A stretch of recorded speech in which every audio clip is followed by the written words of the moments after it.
paano ba makakapagpahinga sa problema? How can we rest from our problems?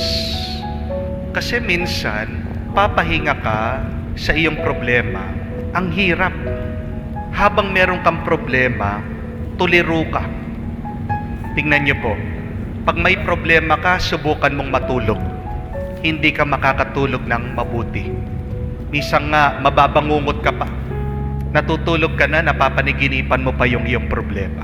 Amen? At pagkagising mo, pagod na pagod ka. Ang sakit-sakit ng iyong katawan. That is what we call fatigue. Kung paano mo iniwan yung problema, natulog ka, nandun pa rin yung problema.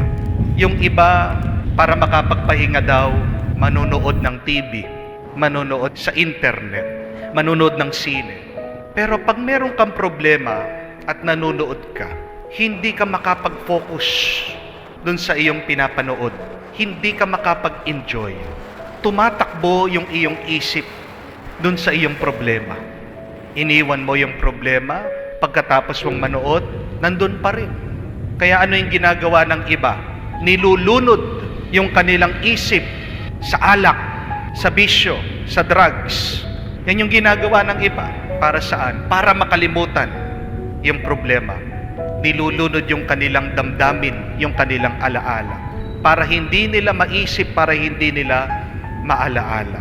Pero, pagkatapos mong uminom, maghihimasmas ka. Mas malaki pa yung problema. Dahil may problema ka na, masakit pa yung ulo mo. Nagkakasakit pa yung katawan mo dahil sa pag-aabuso mo sa sarili mo. Kaya yung iba, para malibang, ano ba yung ginagawa? Sugal. Kaya lang pag natalo sa sugal, mas malaking problema. Paano ba makapagpahinga sa ating mga problema? Binibigyan tayo ng payo ng ating Panginoon. Dalawa lang pong bagay. Una, ang sinabi ng ating Panginoon, lumayo kayo. Let us go away by ourselves to a silent place, to a peaceful place. Habang ikaw ay nakababad sa iyong problema, hindi ka matatahimik, hindi ka mapapayapa, hindi ka mapapahinga. We must learn to separate ourselves from our problems and find our quiet place and find our peaceful, silent place. Kaya napakahalaga po, no? Kahit isang oras lang sa linggo, pumasok ka sa simbahan. The church should be our quiet place. Dapat tahimik. Kasi ito yung panahon mo para nilalayo mo muna yung iyong sarili para buuin mo ang iyong sarili. Pag ikaw kasi ay humaharap sa mga problema, di ba? Parang ikaw ay kakawatak-watak. When problems hit us, they break us. But how can you pick your broken self? You need to focus. And how can you focus? You need silence. Kailangan mong katahimikan. At hindi ka matatahimik habang nandun ka sa gulo ng iyong problema, habang nandun ka sa gulo ng iyong trabaho, habang nandun kayo dun sa gulo at hindi pagkakaintindihan sa pamilya.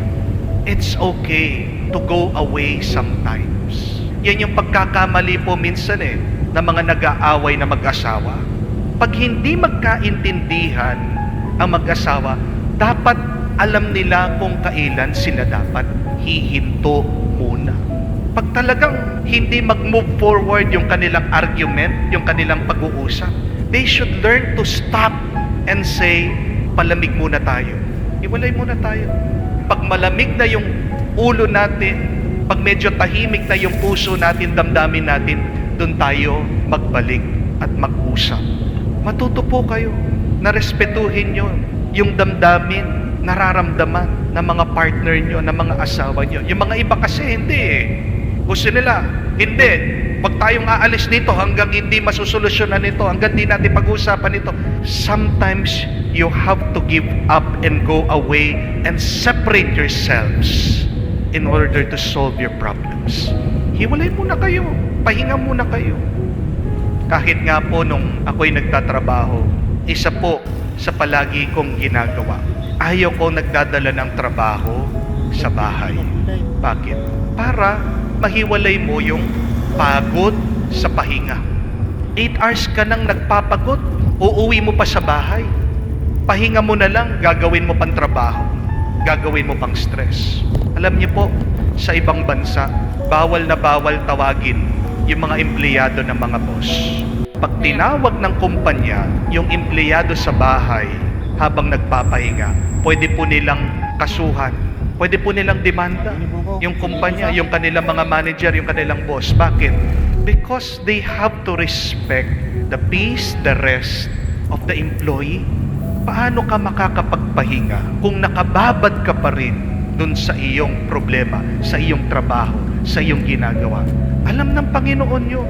Nakita niya ang kanyang mga apostol, pagod na pagod, ginawa naman nila yung the best nila, ginawa nila yung mission nila. Kaya ano sabi ng Panginoon? Tara, lumayo tayo muna dito sa tahimik na lugar para makapagpahinga kayo.